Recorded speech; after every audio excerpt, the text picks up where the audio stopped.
This is Justin, and Mike sent me this film, which I had forgotten all about, and it was the day I got married in 1981 to Pauline, and he had come down, and I guess he took these shots just before the wedding. The wedding was on a boat, and I had my own boat, the Polo Primavera. It's Lindsay and Nancy, cousin Richie, who's not doing too well now. Pauline, me, we're looking very spiffy coming down. There's Margaret, I guess still in college at that stage, or just about out. That's again, it's Nancy, and that's my mom in the back. It's a little bit more. This is a very fast cut. That's the boat we had. This is a guy who was our skipper. There's Mike and myself and Pauline again, and Lindsay. That's Art, and Nancy's little girl. She's now a doctor, a neurologist. That's Art. That's me. That's Margaret again. Pauline looking very beautiful, and here we're about to get on the boat. Here's my son Art, who has already outgrown me, and he's looking very cool. And here's the boat laden with friends coming out, and this is Bill Isley's boat in front of it. A lot of guys I knew who were sailors came out. This is Sarasota Bay, and I'll see if I can name some of the people. Some of them aren't with us anymore. That's Bill Isley's boat. He was a good racer, and this is just a friend. I forget who that was. That's Carl on the boat, and that's Pauline's friend Diane. That's Carl up on the bow. There's one of the kids who sailed. There's Chuck Paranod with the glasses. There's Charlie Behan in the back. He just lost a leg. He was a fisherman. And there's Stanley Glenn. He was an old friend. He just died about 5 years ago at a ripe old age of 91. So he was on in years. He was in the mid-60s when this was taken. There's Margaret again, myself. I think that was the minister.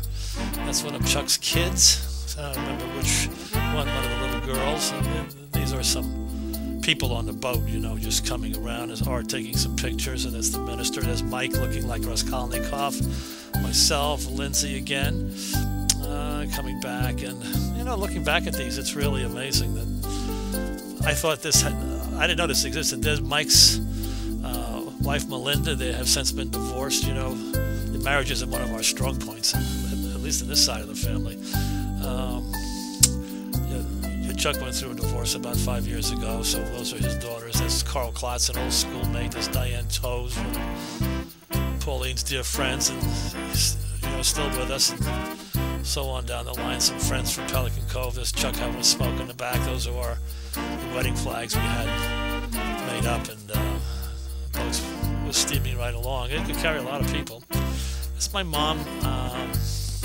There, she was still in good health. She hadn't had the first touches of the cancer yet that in fact eventually got to her, so she was having a great day. She had her hair done up the way she kind of looks like George Washington, doesn't she? She always had that George Washington haircut. And I guess that's what happens when you get older. You kind of get into those fixed haircut ways. Here's the band. The band was kind of out of it, but they played a lot of classical music and so on and so forth as it went. And it was a great day, by the way. It was March 25th. That's the date of the Annunciation, when the angel Gabriel comes down to Mary and it tells her that she's pregnant. That didn't happen to Pauline. These were some friends from Pelican Cove. I think they were the motorboat crowd, and that's a little bit of around the Ringling Museum, and some shots, and this Melinda gives us very beautiful. And I guess that Mike didn't have his boys down. This is part of the wedding ceremony, and then this is the after-wedding ceremony, and so on and so forth. It's really nice to get married on the water. I really liked it. It was one of those days, one of those days in Sarasota where the weather's so good. We had lots of champagne, and lots of good times to everybody around. It was my second in marriage, so there's a lot of family members. They didn't attend because they figured, well, this guy can't make it in one, he's never going to make it in two, And in fact, they didn't make it in two. Just one of those things. It wasn't Pauline's fault, that's for sure.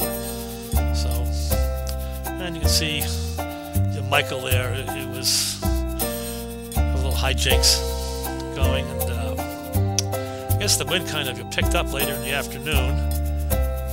I don't think that JD, I don't know if JD made it down. I don't see him here, so in fact, I guess he didn't. Whatever he was doing, he kind of stuck to what that was, unless I spot him here somewhere.